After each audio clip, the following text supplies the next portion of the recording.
রমজান একটি মাস যার জন্য পুরো বছর অপেক্ষা করে মুমিনের হৃদয়। একটি মাস যেখানে শয়তান শিকলবন্দি হয়, জান্নাতের দরজা খুলে যায় আর জাহান্নামের দরজা বন্ধ হয়ে যায়।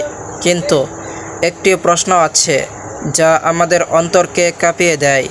এই রমজান আমাদের জীবনের শেষ রমজান নয় তো?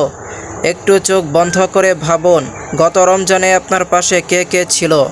যার সাথে ইফতার করছিলেন, যার সাথে তারাবি পড়েছিলেন, যার সাথে ঈদের দিন হাসছিলেন, আজ তাদের অনেকেই মাটির নিচে শুয়ে আছে। তারা ভেবেছিল আরও অনেক রমজান পাবে, কিন্তু পায়নি। আপনি আর আমি আজও বেঁচে আছি। এটা সৌভাগ্য নয় শুধু, এটা একটি সুযোগ। আল্লাহ আমাদের আরেকটি রমজান দিচ্ছেন, আরেকটি ক্ষমার দরজা খুলছেন। রমজানের আসল উদ্দেশ্য, আমরা অনেকেই মনে করি রমজান মানে রোজা রাখা, ইফতার করা, ঈদ করা। কিন্তু রমজানের আসল উদ্দেশ্য কি? আল্লাহ বলেন, রোজা ফরজ করা হয়েছে যাতে তোমরা তাকওয়া অর্জন করো। অর্থাৎ রমজান মানে ক্ষুধা নয়, রমজান মানে পরিবর্তন।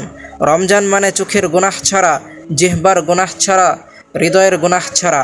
প্রশ্ন হলো, গত রমজান কি আমাদের বদলেছিল, নাকি রমজান শেষ আমরা আগের মতোই রয়ে গেলাম? রমজান আসে, আমরা বদলাই না।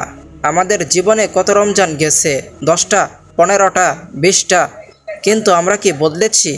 যে গুনাহ 5 বছর আগে ছিল আজও আছে, যে নামাজ কষ্টকর ছিল আজও কষ্টকর, যে কুরআন ধুলো পড়ে ছিল আজও ধুলো পড়ে। রমজান আসে, আমরা কিছুদিন ভালো হই, তারপর আবার আগের জীবনে ফিরে যাই। তাহলে সমস্যা কোথায়? সমস্যা রমজানে নয়, সমস্যা আমাদের নিয়তে। আমরা রমজান কাটাতে চাই, কিন্তু রমজান দিয়ে বদলাতে চাই না।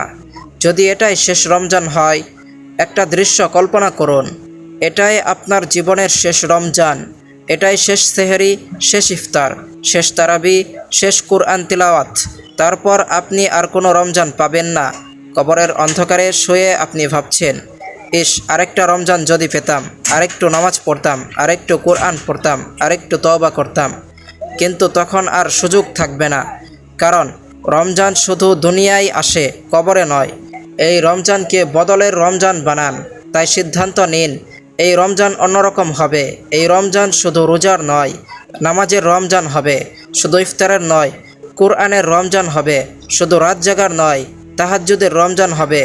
নিজেকে বলুন, এই রমজানে আমি 5 ওয়াক্ত নামাজ ঠিক করব। এই রমজানে আমি কোরআন শেষ করব। এই রমজানে আমি গুনাহ ছাড়ব। এই রমজানে আমি বদলাবো, কারণ আপনি জানেন না আর কোনো রমজান পাবেন কিনা। রমজান দরজায় দাঁড়িয়ে আছে, ক্ষমা দরজায় দাঁড়িয়ে আছে, রহমত দরজায় দাঁড়িয়ে আছে, মুক্তি দরজায় দাঁড়িয়ে আছে।